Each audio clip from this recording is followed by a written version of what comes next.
kabarkan berita gembira diutusnya Al-Mahdi ke tengah-tengah umat ini pada saat perselisihan antar manusia berkembang menjadi-jadi, kemudian banyak gempa berlangsung, dan gempanya bukan saja frequent, sering, jumlahnya banyak, tetapi juga dahsyat kategorinya, skala Richternya luar biasa.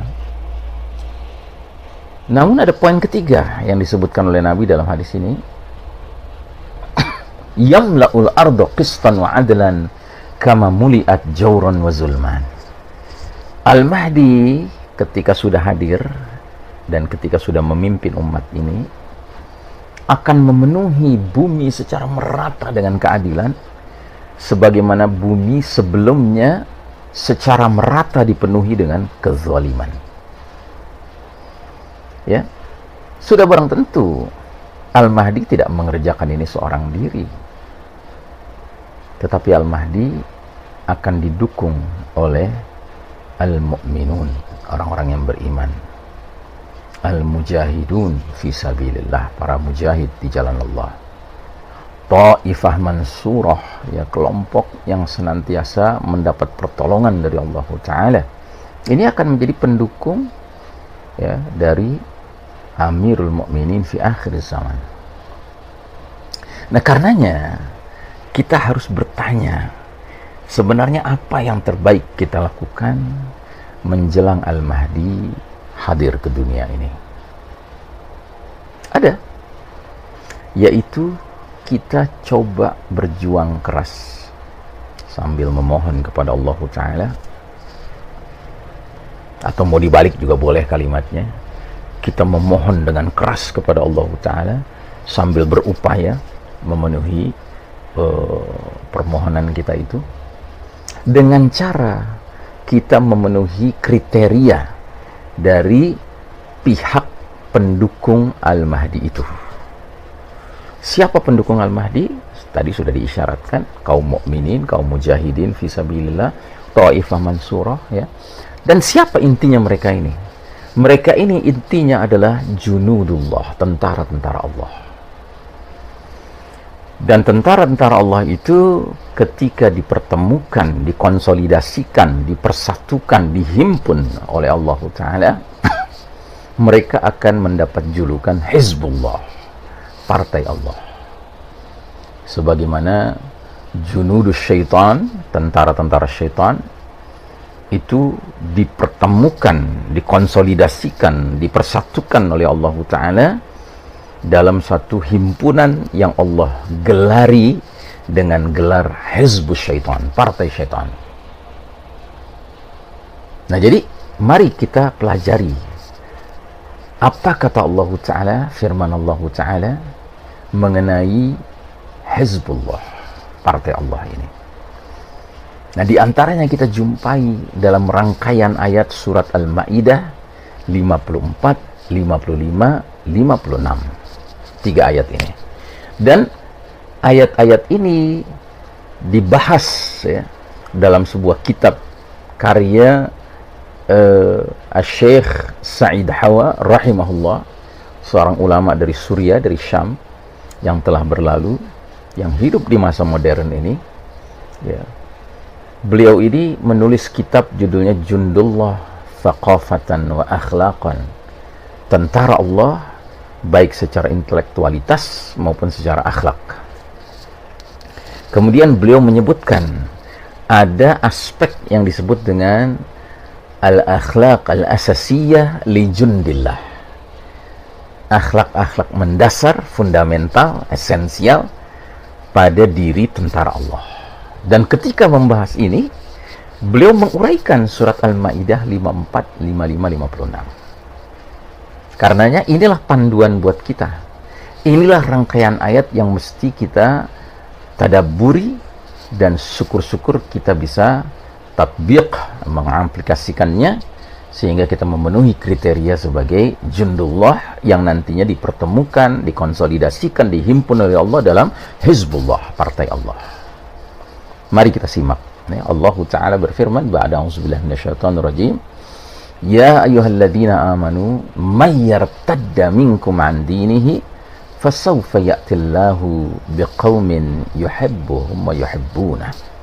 Hai orang-orang beriman, barang siapa di antara kalian yang murtad dari dinnya, dari agamanya, dari Islam, maka Allah akan mendatangkan suatu kaum, suatu generasi, ya, yang kemudian dijelaskan ciri-ciri mereka. Yuhibbunahu, yuhibbuhum wa yuhibbunahu. Ya walladzina amanu may yartadda minkum an dinihi fasawfa ya'tillahu biqaumin yuhibbuhum wa yuhibbunah. Yuhibbuhum wa yuhibbunah. Ini ciri pertama, karakter pertama. Allah cinta pada mereka dan mereka pun cinta kepada Allah Ta'ala.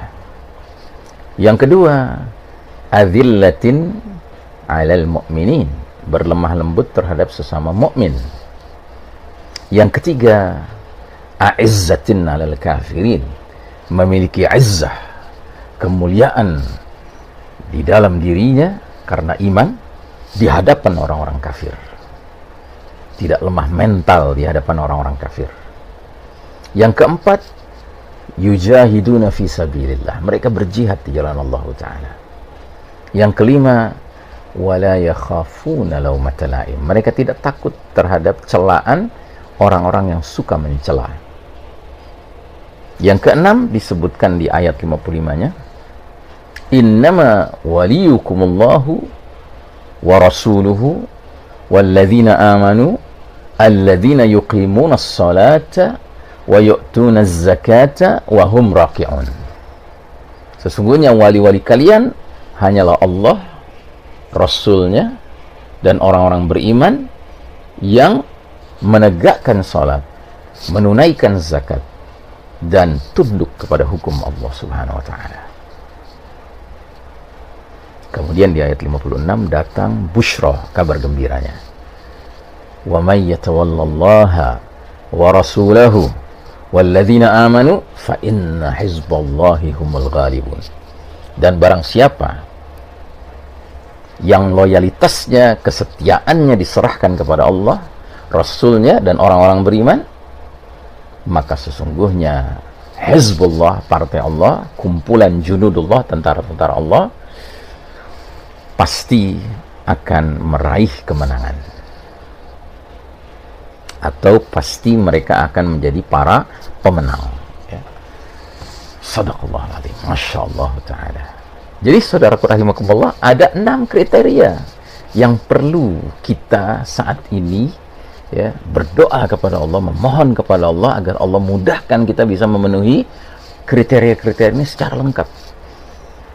Mari kita lihat satu persatu. Yang pertama, yuhibbuhum wa yuhibbuna, Allah mencintai mereka dan mereka mencintai Allah. Dan uniknya dalam ayat ini disebutkan bahwa Allah mencintai mereka terlebih dahulu, bukan mereka mencintai Allah terlebih dahulu. Allah mencintai mereka. Berarti ini orang-orang pilihan. Allah yang memilih. Allah yang berhak mencintai siapa dari hamba-hambanya yang ingin dia cintai.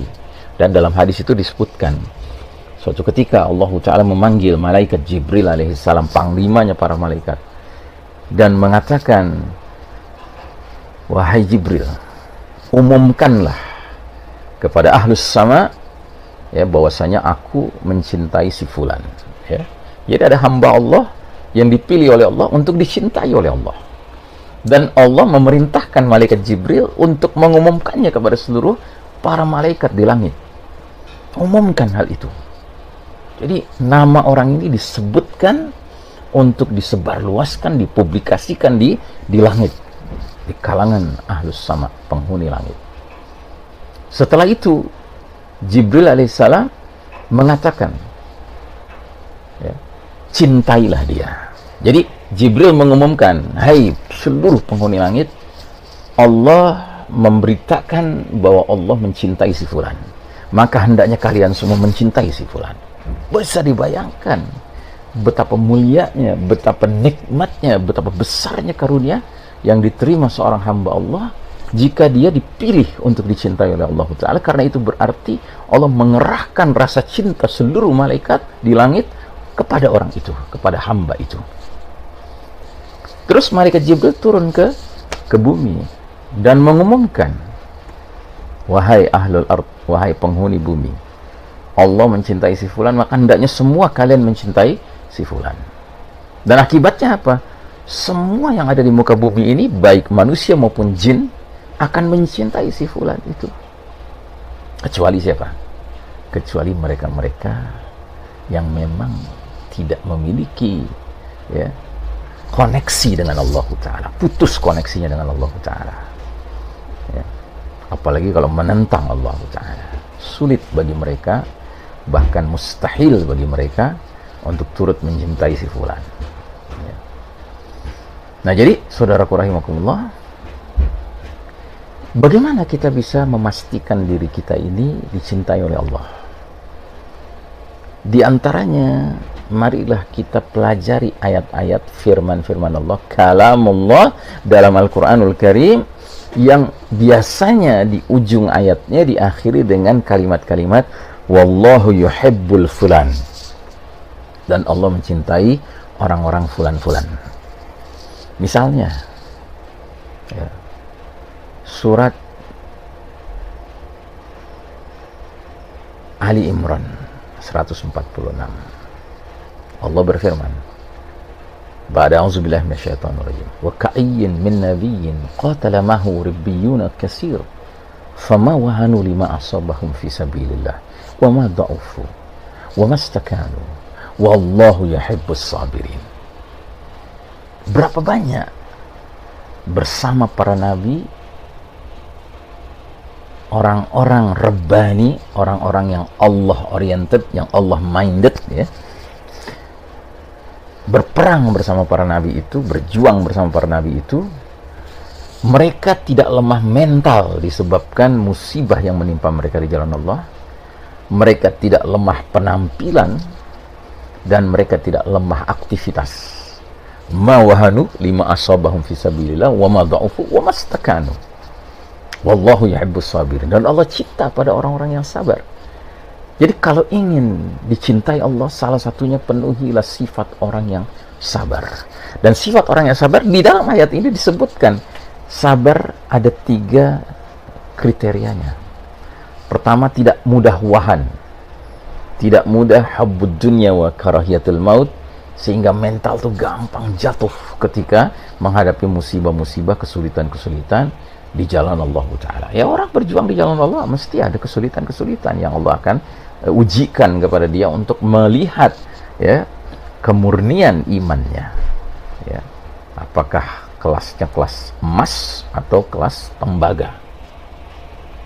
Apalagi kalau cuma kelas besi biasa. Nah, jadi saudaraku rahimakumullah, ayat-ayat seperti ini ada di tempat-tempat lain. Terus orang yang sabar itu tidak lemah penampilan. Penampilannya itu stabil. Mau dia sedang senangkah, gembirakah, mau dia sedang sulitkah, berdukakah, secara penampilan dia stabil. Tidak karena sedang gembira terus penampilannya seperti orang yang kalau orang terlalu gembira itu menjadi tidak terkendali, penampilannya menjadi seperti orang lupa daratan. Atau sebaliknya, ketika dia menghadapi duka, kesulitan hidup, derita hidup, dia harus menampilkan kesedihannya. Tidak, orang yang sabar itu mad'ufu, tidak lemah penampilan. Wa mastakanu, dan tidak lemah aktivitas. Orang yang sabar itu orang yang selalu kreatif, selalu punya inovasi, punya aneka sel-sel produktivitas. Dia tidak pernah merasa pantas untuk berleha-leha, berpangku tangan, apalagi dalam situasi dunia penuh fitnah seperti sekarang ini. Saudaraku rahimakumullah, waktu sudah habis, kita cukupkan sampai di sini dulu. Kita akan lanjutkan dalam pertemuan berikutnya, dengan kriteria-kriteria jundullah, tentara Allah yang pantas untuk dipersatukan oleh Allah dalam Hizbullah, partai Allah, yang mana partai Allah ini akan menjadi pasukan dari Amirul Mukminin fi akhir zaman, pemimpin kaum beriman di akhir zaman, Al-Mahdi, yang kita cukup husnuzon kepada Allah Ta'ala, sangka baik kepada Allah Ta'ala bahwa jadwal hudur al-Mahdi, hadirnya al-Mahdi tampaknya sudah tidak lama lagi.